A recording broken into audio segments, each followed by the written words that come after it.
Phone কে আবিষ্কার করেছেন?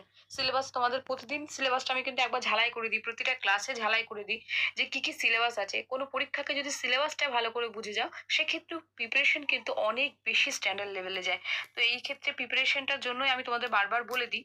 দেখো এই আমাদের সিলেবাসে জিকে সিলেবাসে হ্যাঁ, আবিষ্কার এবং আবিষ্কারক বৈজ্ঞানিক ক্ষেত্রে এটি কিন্তু একটা গুরুত্বপূর্ণ টপিক। সো সেই টপিকটাকে মাথায় রেখেও প্রশ্ন রাখা হয়েছে। তো গ্রামোফোন কে আবিষ্কার করেছেন?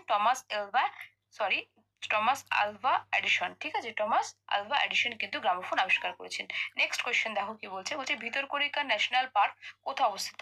তো ভিতরকণিকা ন্যাশনাল পার্ক কোথায় অবস্থিত? এটি কিন্তু উড়িষ্যাতে অবস্থিত ভিতরকণিকা ন্যাশনাল পার্ক। ওকে, নেক্সট কোয়েশ্চেন দেখো কি বলছে, বলছে আরটিআই শব্দের অর্থ কি? তো আরটিআই শব্দের অর্থ কি? আরটিআই কত সালে চালু হয়েছে বলো? আরটিআই শব্দের অর্থ কিন্তু রাইট টু ইনফরমেশন।